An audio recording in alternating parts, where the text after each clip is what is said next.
మిత్రులు, శ్రేయోభిలాషులు, తెలుగు భాషాభిమానులందరికీ శుభోదయం అండి. అందరూ ఆనందంగా ఉత్సాహంగా వినాయక చతుర్థి ఉత్సవాలను జరుపుకుంటున్నారు. మిగిలిన రోజుల్లో కూడా ఆ ఉత్సవాల్ని ఆనందోత్సాహాలతో జరుపుకోవాలని కోరుకుంటూ ఇక అసలు విషయంలోకి వస్తామండి. గత వారం అంకంలో రాజుగారి భద్రతాధికారి పదవి కోసం జరిగిన చివరి పరీక్షలో ఇద్దరు అభ్యర్థుల్ని పరీక్షించి ఫలితాలను మరుసటి రోజు ప్రకటిస్తామని ఆ రోజు సభ ముగుస్తుంది. తర్వాత మరుసటి రోజు అందరూ ఉత్సాహంగా ఆతృతగా ఏ అభ్యర్థి విజేత అని తెలుసుకోవాలనే విషయమై సభకు అందరూ కాస్త తొందరగానే హాజరవుతారు. తరువాత మంత్రి గారు ఫలితాలను విడుదల చేస్తారు. ఆ ఫలితాలను రాజుగారు ప్రకటిస్తారు. ఆ ప్రకటన విన్న తర్వాత ప్రతి ఒక్కరూ ఆశ్చర్యపోతారు. అలా ఎందుకు జరిగింది? గెలుస్తాడు అనుకున్న అభ్యర్థిని వదిలేసి గెలవలేడు అనే అనుకున్న అభ్యర్థిని విజేతగా ప్రకటిస్తారు. అలా ఎందుకు జరిగింది అన్న విషయం ఆ సభలో ఉన్న వారెవ్వరికీ అర్థం కాలేదు. ఇక నేనే గెలుస్తాను అని ఎంతో ఆశతో ఉన్న అభ్యర్థి తాను ఓడిపోవడంతో ఏమి చేయాలో ఏమి మాట్లాడాలో పాలుపోక నిరుత్సాహంగా నుంచుంటాడు, ఆశ్చర్యపోతాడు. అదేవిధంగా ఇక నేను ఓడిపోయినట్టే అని అనుకున్న అభ్యర్థి చివరికి గెలిచేసరికి అది కళ నిజమా అని ఆయన కూడా ఆశ్చర్యంలో మునిగిపోతాడు.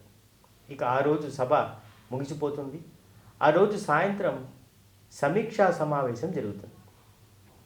ఆ సమీక్షా సమావేశంలో రాజుగారు మంత్రి గారిని ఇలా ఎందుకు జరిగింది, వీరోచితంగా 15-20 మంది దుండగులతో పోరాడి గెలిచిన అభ్యర్థిని విజేతగా కాకుండా నా దగ్గరే నుంచున్న అభ్యర్థిని విజేతగా ఎందుకు ప్రకటించాల్సి వచ్చింది అని మంత్రి గారిని ప్రశ్నిస్తాడు.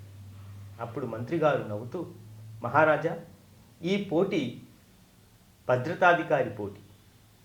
భద్రతాధికారి పోటీ కావలసిన వీరత్వం, శక్తి సామర్థ్యాలు అన్నీ ఇద్దరిలో సమానంగానే ఉంది. కానీ మొదటి అభ్యర్థి అంటే మీ నుంచి దూరంగా వెళ్ళి దుండగులతో సాహసోపేతంగా పోరాడి వాళ్ళనందరినీ ఓడించిన అభ్యర్థికి నిస్సందేహంగా శక్తి సామర్థ్యాలు, బలోపేతాలు ఎక్కువగా ఉన్నాయి. కానీ లోపించిందల్లా సమయస్ఫూర్తే. అది ఎలాగంటే అతను మీ దగ్గర నుంచి వెళ్ళిన తర్వాత మరోవైపు నుంచి మరికొంతమంది దుండగులు మీ పైన దాడి చేసింటే అప్పుడు పరిస్థితి ఎలా ఉండేదో ఒకసారి ఆలోచించండి. అక్కడ వాళ్ళతో మనస్ఫూర్తిగా పోరాడలేడు, అట్లని వదిలేసి మరోవైపు వస్తున్న దుండగులతో కలపడనూ లేడు. అన్యమనస్కంగా పోరాడాల్సి వస్తుంది. ఆ కారణంగా ఒక్కోసారి ఓటమి పాలయ్యే అవకాశాలు కూడా ఉంది. మరి రెండవ అభ్యర్థి సమయస్ఫూర్తిగా వ్యవహరించి మీ దగ్గరే నుంచుని ఆయుధాలు ధరించి ఏ వైపు నుంచి ప్రమాదం ముంచుకొచ్చినా కూడా ఎదుర్కొనడానికి సిద్ధమై దాదాపు మీకు అంటుకున్న విధంగా నుంచొని ఎదురు చూస్తుంటాడు. తీరా 4 వైపుల నుంచి దుండగులు ఒకవేళ మీ పైన దాడి చేస్తే మీరు కూడా మహా వీరులే. మిమ్మల్ని మీరు కాపాడుకుంటూ అతనికి సహాయం చేసే అవకాశం కూడా ఉంటుంది. అందుచేత రెండవ అభ్యర్థి సమయస్ఫూర్తిగా వ్యవహరించాడు కాబట్టి అతన్ని విజేతగా ప్రకటించాల్సి వచ్చింది అని మహామంత్రి అందరి హర్షధ్వానాల మధ్య వివరణ ఇచ్చుకుంటాడు. అంతే కదండి. మరి విజేత కావాలి అంటే తెలివితేటలు, శక్తి సామర్థ్యాలు ఇవే కాకుండా సమయస్ఫూర్తి కూడా ఎంతో అవసరం. పరీక్షల్లో 2 మార్కుల ప్రశ్నకు తెలుసును కదా అని పేజీలు రాస్తే 2 మార్కుల కన్నా ఎక్కువ రాదు కదా. ఆ విధంగా రాసి మిగిలిన ఎక్కువ మార్కుల ప్రశ్నలకు సమాధానాలు సరిగ్గా రాయకపోతే ఆశించినంత ఫలితాలు వస్తుందంటారా? అదేవిధంగా మౌఖిక పరీక్షల్లో అడిగిన ప్రశ్నలకు సూటిగా కాకుండా తెలుసును కదా అని ఉపోద్ఘాతాలతో మొదలుకొని చరిత్రలతో మొదలుకొని నిమిషాలు వాళ్ళకి చెప్తే వాళ్ళు విసుక్కొని ఈ అభ్యర్థిత్వాన్ని రద్దు చేసే ప్రమాదం కూడా ఉంటుంది.